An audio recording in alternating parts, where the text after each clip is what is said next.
आशा करता हूं आप सब बहुत अच्छे होंगे। मेरा नाम है सिद्धांत अग्निहोत्री। स्टडी ग्लोस पे आपका बहुत बहुत स्वागत है।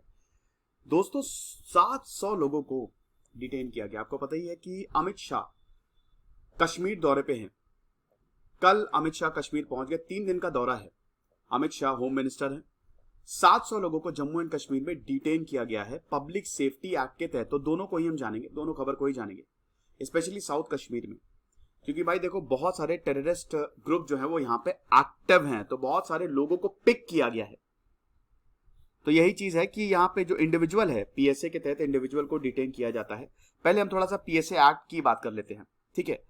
देखिए, public security act Jammu and Kashmir.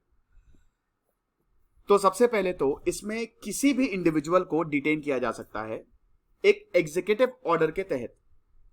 Maximum 2 साल की सजा है और इसमें ट्रायल नहीं है, विदाउट एनी ट्रायल। ये खतरनाक लॉ है। वैसे अगर मान लीजिए कि आप कोई भी ऐसी चीज कर रहे हैं जो स्टेट के खिलाफ है, तो आपको 2 साल के लिए बंद किया जा सकता है, मैक्सिमम है। और आप विदाउट एनी ट्रायल, आपको कोई भी ट्रायल नहीं दिया जाएगा, उसका मौका नहीं दिया जाएगा। तो डिटेंशन ऑर्डर जो है ये डिविजनल कमिश्नर या फिर डिस्ट्रिक्ट मजिस्ट्रेट डीएम पास करता है। आप इसको चैलेंज कर सकते हैं। सिर्फ और सिर्फ एक ही तरीका है। मान लीजिए किसी को पकड़ा, अब जैसे 700 लोगों को पकड़ा, इंडिविजुअल्स को डिटेन किया जा सकता है, तो इसमें आप कोर्ट में नहीं जा सकते। सिर्फ एक ही तरीका है एडमिनिस्ट्रेटिव प्रिवेंशन ऑर्डर को चैलेंज करने के लिए, habeas corpus. Habeas corpus article 32 heart and soul of the constitution. 5 तरीके के रिट्स में आती है हबीस कॉर्पस। अगर इलीगली किसी को डिटेन किया जाए तो आप हेबियस कॉर्पस लगा के, जो कि हाई कोर्ट और सुप्रीम कोर्ट में, आप डायरेक्ट सुप्रीम कोर्ट में वैसे इसमें जा सकते हैं। इसको वही है ना कि ये जो रिट्स है ना, आप समझिए कि ये हमारे फंडामेंटल राइट्स को प्रोटेक्ट करती हैं। इसीलिए सुप्रीम कोर्ट को guarantor of the fundamental rights बोला जाता है, protector and guarantor of the fundamental rights. तो ये लगाई जा सकती है। अगर इलीगली किसी को डिटेन किया गया है तो हबीस कॉर्पस लगा के उसको छोड़ दिया जाता है। अब ये कौन फाइल करेगा? जो डिटेन पर्सन है, नहीं रिलेटिव उसका। मुझे अगर किसी ने पकड़ा है तो मेरे पिताजी फाइल कर देंगे, समझ रहे हो? तो high court and supreme court का जुरिस्डिक्शन है इन पिटीशंस को सुनने का। फाइनल ऑर्डर यही पास करती हैं। तो अगर ऑर्डर क्वैश किया जाता है तो सरकार दूसरा डिटेंशन ऑर्डर नहीं पास कर सकती, दोबारा उसको डिटेन नहीं कर सकती, यानी कि वो इंसान फ्री है। साथ ही साथ कोई भी प्रोसिक्यूशन नहीं है या कोई भी लीगल प्रोसीडिंग जो है अगेंस्ट द ऑफिशियल जिसने ये ऑर्डर पास किया है, नहीं चलेंगी। इश्यूज क्या है? सबसे पहले तो डिटेंशन विदाउट ट्रायल।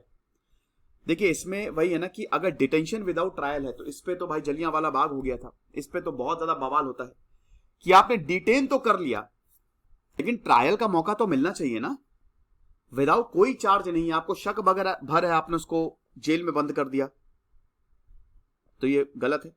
अब मान लीजिए पुलिस कस्टडी में ऑलरेडी एक इंसान है, उसके पे भी आप ये लगा सकते हो, या किसी को कोर्ट द्वारा बेल दी गई है उस पे भी आप लगा सकते हो। नॉर्मल सर्कमस्टांसेस में क्या होता है, मान लीजिए कि मुझे पकड़ लिया, जबरदस्ती मुझे पुलिस पकड़ के ले गई, तो मुझे 24 घंटे के अंदर अंदर मजिस्ट्रेट के सामने पेश किया होना पड़ेगा, और मजिस्ट्रेट डिसाइड करेगा कि मैं कसूरवार हूं कि नहीं। और अगर वो नहीं पेश करती है तो मुझे छोड़ दिया जाएगा। आमतौर पर 24 घंटे से ज्यादा पुलिस आपको रख नहीं सकती। तो मजिस्ट्रेट डिसाइड करता है कि इसको जुडिशियल कस्टडी देनी है कि पुलिस कस्टडी देनी है। दूसरा पॉइंट है कि आप इसमें बेल फाइल नहीं कर सकते। डिटेन पर्सन के पास, जिसको पकड़ा है, उसके पास बड़ा खतरनाक एक्ट है ये, बता तो रहे हैं कि आप बेल एप्लीकेशन फाइल ही नहीं कर सकते बिफोर द कोर्ट। आपको कोई लॉयर, क्योंकि आप you don't have the right to trial, it's trial मतलब detention without trial. So you cannot file a bail application before the court or cannot engage any lawyer to represent him, मतलब to represent you।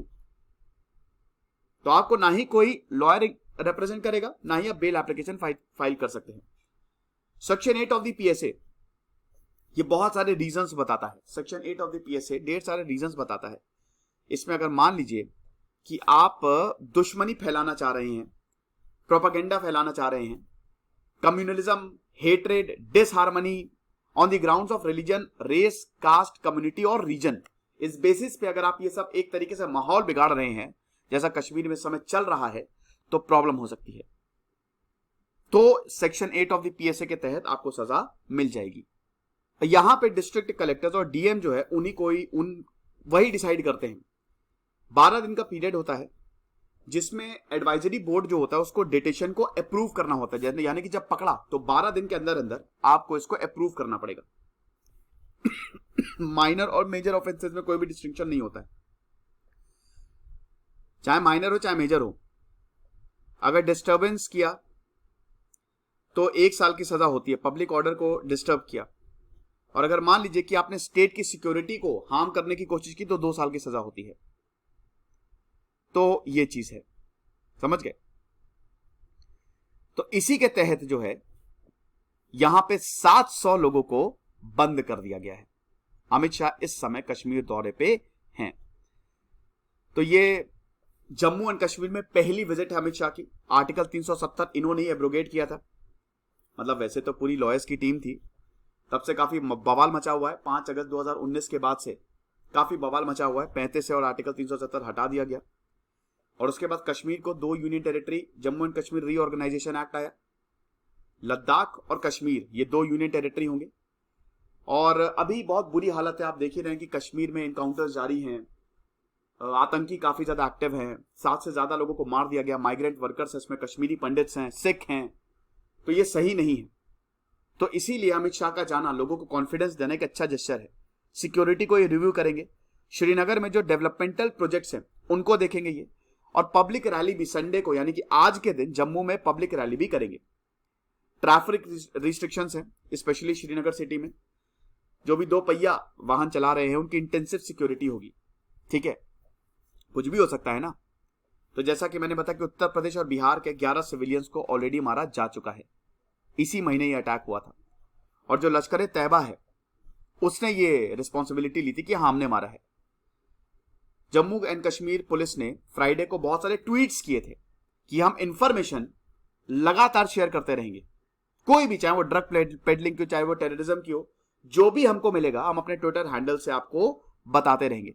साथ ही साथ police ने एक और बहुत अच्छी चीज की है, उन्होंने हेल्पलाइन नंबर्स पब्लिक कर दिए हैं। वैसे तो होते ही है लेकिन सबको दे दिया है कि इसमें अगर आपको कुछ भी संदेह या विवादास्पद लगता है तो आप हमको बताएं। तो ये जम्मू एंड कश्मीर पुलिस को एक अपर एज है, और ज्यादा लड़ने में ताकत मिलेगी। तो फिलहाल जब ये मीटिंग खत्म होगी, 3 दिन का दौरा खत्म होगा, तो हम बात करेंगे कि क्या क्या इसमें हुआ। ऐसा कुछ होना बेटर है। खुश रहिए, पढ़ते रहिए। जैसे सिद्धांत अग्निहोत्री साइनिंग ऑफ। हमारा शानदार बैंकिंग का कोर्स है, इन नंबर्स पे आप कॉल कर सकते हो, व्हाट्सएप भी कर सकते हैं। तो ये चीज है। Thank you so much.